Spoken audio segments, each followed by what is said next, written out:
No way Mona, আমি এইটা তোমার কাছ থেকে এক্সপেক্ট করিনি। তুমি 4টে কস্টিউম পাঠিয়েছো, তার মধ্যে 3টের ফিটিংস নেই, ফিটিংস হচ্ছে না। ওয়াই? কস্টিউম ঠিক না হলে আমি ফ্লোরে যাব না, বাকিটা তুমি ওদের সঙ্গে বুঝে নাও, ঠিক আছে? ম্যাডাম বলছি অভয় মুখার্জি এসছেন, উনি বলছেন আপনার সাথে। ওনাকে বাইরে বসে একটা কাজ করো, ওনাকে ভেতরে পাঠিয়ে দাও। ওকে। না মোনা, তুমি হোয়াট? তুমি আমাকে লাস্ট মিনিটে ফিটিংটা করে দেবে আর আমি ওটা পরে ফ্লোরে যাব? নো নো মোনা, তুমি ফিটিংটা ঠিকঠাক করে নিয়ে আসো, তারপর আমি ফ্লোরে যাব। ওকে, আমি রাখছি। Hello Mrs Mukherjee. Hello, please বসুন। সরি, শোনো, এগুলো তুমি নিয়ে যাও, এটা আমি রাখছি, ওগুলো কালকে ঠিক করে নিয়ে আসবে, তারপর আমি ট্রায়াল দেবো। ওকে, গো। আপনার শুটিং এর কস্টিউম? হ্যাঁ, আর দেখুন না, 4টের মধ্যে 3টে ডিফেক্টিভ, ফিটিংসই হচ্ছে না। ও, এত তাড়াতাড়ি চেঞ্জ হয়ে যায়? হ্যাঁ, আমাদের প্রফেশনে এরকমই হয়, বেশি সময় নিলে চলে না। বাই দ্য ওয়ে, আপনি পৌলমীর কেসটা ইনভেস্টিগেট করছেন না? মিস্টার বিশ্বাসের রিকোয়েস্টে। ও, তাহলে আমার কাছেও কি সেই জন্য আসা? দেখুন, আমি আগেই ডিক্লেয়ার করে দিচ্ছি, আমি কিন্তু খুব একটা পৌলমীকে চিনি না। আমার সেদিনকে ওর সাথে প্রথম আলাপ। বেশ, অসুবিধা নেই, আমার কয়েকটা জিনিস জানার আছে, আপনার জানা থাকলে উত্তর দেবেন, না হলে আর কি করা যাবে। বেশ, বলুন আমার থেকে কি জানতে চান? পৌলমী যখন অসুস্থ হলো আপনি তো ওর কাছেই ছিলেন, তাই না? কাছেই মানে? আমি তো পারফর্ম করছিলাম। হ্যাঁ, একবার দেখলাম ওরা উঠে যাচ্ছিল। আচ্ছা, আপনি ওখানে যখন ছিলেন তখন পৌলমীর মধ্যে কোনো অস্বস্তি, আনইজিনেস কিছু লক্ষ্য করেছেন? না, অতটা খেয়াল করিনি।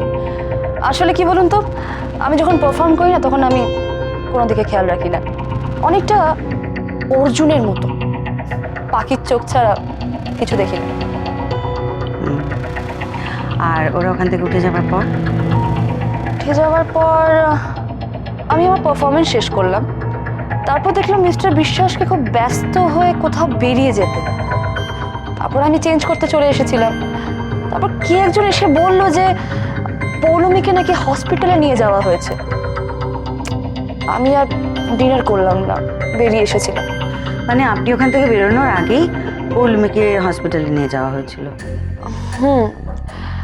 তারপর তো রাত্রে খবর পেলাম যে এরকম একটা ঘটনা ঘটেছে। আমি প্রচন্ড শকড হয়ে গেছিলাম। মানে কিছুক্ষণ আগে যে মেয়েটাকে দেখলাম কোণে সাজে বসেছিল, তার রিয়েলি আ স্যাড নিউজ, রিয়েলি। তা আপনি তো নিজে থেকেই মিস্টার বিশ্বাসকে বলেছিলেন পারফর্ম করবেন সেদিন, তাই না? হ্যাঁ, আমি নিজের থেকেই বলেছিলাম। আসলে আমার ওনাদের সাথে অনেক দিনকার সম্পর্ক, আমার বাবারও খুব ক্লোজ অভিনব জেঠু। আচ্ছা আচ্ছা, বলছিলাম আপনার সঙ্গে সোহমের সম্পর্ক কিরকম? সম্পর্ক কিরম মানে? ওই কর্ডিয়াল, নানান রকম জায়গা দেখা হয়, হাই হ্যালো, বাস। খুব একটা বন্ধুত্ব নেই। হাই হ্যালো, শুধু ওইটুকুই?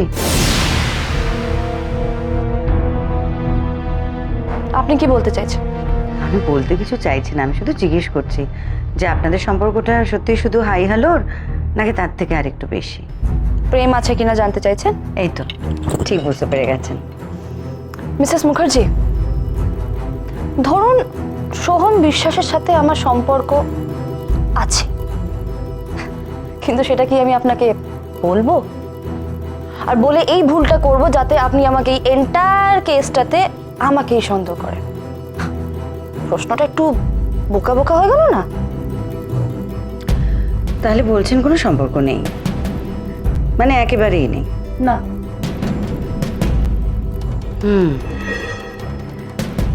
কিছু মনে করবেন না, আপনার পারফরমেন্সের ভিডিও ফুটেজ দেখে কিন্তু মনে হচ্ছিল আপনাদের দুজনের মধ্যে কোনো একটা সম্পর্ক আছে, তাই আপনাদের দুজনকেই জিজ্ঞেস করছি। আপনি সোহমকে জিজ্ঞেস করেছেন? কি বললো? ওই আপনি যা বললেন, ওই কথা বলে না, সবসময় চোখে যেটা দেখা যায় সেটা সত্যি নাও হতে পারে। এনিওয়ে, কস্টিউমটা বেশ সুন্দর।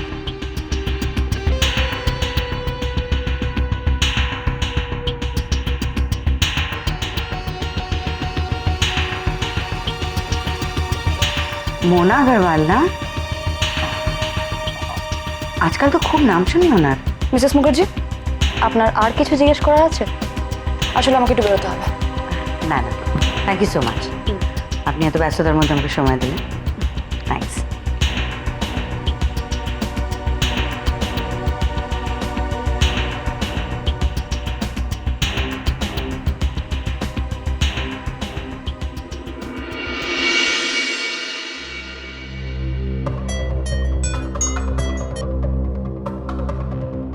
হ্যাঁ মিথিলা বলো, আমি এক্ষুনি তোমাকেই ফোন করতে যাচ্ছিলাম। মনে হচ্ছে যে শূন্যস্থানগুলো ছিল সেগুলো সব ভরাট হয়ে গেছে। Case closed? সে তো তুমি করবে, আমাকে আপাতত দুবারই সকলকে এক জায়গায় করতে হবে। সেক্ষেত্রে আমার মনে হয় মিস্টার বিশ্বাসের বাড়িতেই করলে ভালো হয়, কি বলো? হ্যাঁ, সুশোভন বাবু আর আরো কয়েকজনকে ওখানে লাগবে, আমি তোমায় জানিয়ে দিচ্ছি। আরেকটা কথা, দুবারই কোনো মেম্বারই যেন বাদ না থাকে, কোনো কাজে বা কোনো দরকারে যেন বেরিয়ে না যায়। ঠিক আছে, তোমাকে এই সমস্ত নিয়ে চিন্তা করতে হবে না, আই উইল ডু ইট। ওকে, রাখছি।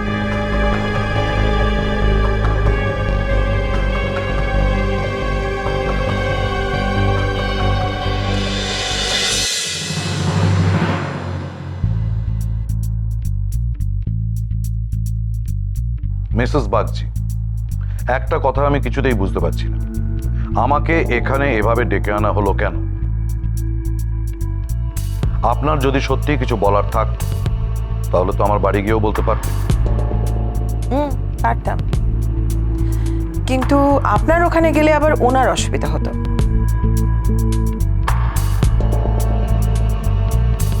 একটা না একটা সময়ে কাউকে না কাউকে অসন্তুষ্ট হতেই হতো, তাই না? ও রিয়েলি? তাই আমাকে অসন্তুষ্ট করার ডিসিশনটা আপনারা নিয়ে ফেললেন, অথচ আপনারা জানেন যে শৈলর মানসিক অবস্থাটা এখন ঠিক কিরকম, এবং আমার পরিবারের উপর দিয়ে যে ঝড়টা বয়ে যাচ্ছে সে খবরটাও আপনাদের অজানা নয়। তা সত্ত্বেও এভাবে। I am extremely sorry mister Basu, আপনাদের এই মানসিক অবস্থায় আমাকে আপনাদের এখানে ডেকে আনতে হলো। আসলে এছাড়া আমার কাছে আর কোনো উপায় ছিল না। আপনাদের সকলকে আমার এক জায়গায় দরকার ছিল। দরকার ছিল এবং পেয়েও গেছে। এবারে আসল কথাটা বলুন। না মিস্টার বসু, এখন আরো কয়েকজনের আশা বাকি আছে। আবার কে আসবে? বলছি, তার আগে ওনার সঙ্গে আপনাদের আলাপ করিয়ে দিই। ইনি হচ্ছেন ডক্টর বর্ধন, পৌলমের পোস্টমর্টমটা উনি করেছেন। সুশোভন সেনকে আমি কিছুতেই এখানে অ্যালাউ করব না। আমি তো বুঝতেই পারছি না ওকে এখানে ডাকার কি প্রয়োজন।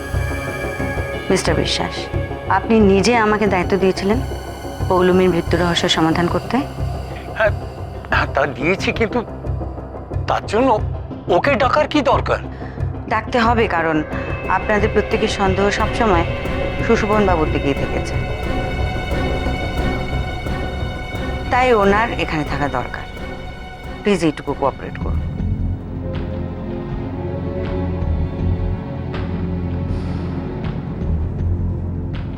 এছাড়া আরো একজনকে আমাকে এখানে ডাকতে হচ্ছে, আর সে হলো লিন্ডা।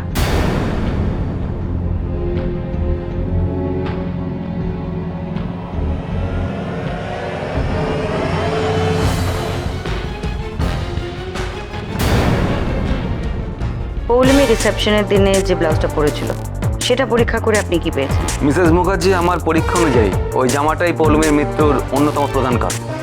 কেন? কারণ ওই জামার ভেতরে বিষ মেশানো ছিল, যেটা পৌলমীর শরীরে সৃষ্ট হওয়া ক্ষত, মানে ওই ফোসকাগুলোর মাধ্যমে ওর শরীরে রক্তে গিয়ে মিশে। প্লিজ বলুন ওই জ্যাকেটটা কে এনেছিল? জবটাকে আপনি দেবেন সোহম বাবু। জয়কার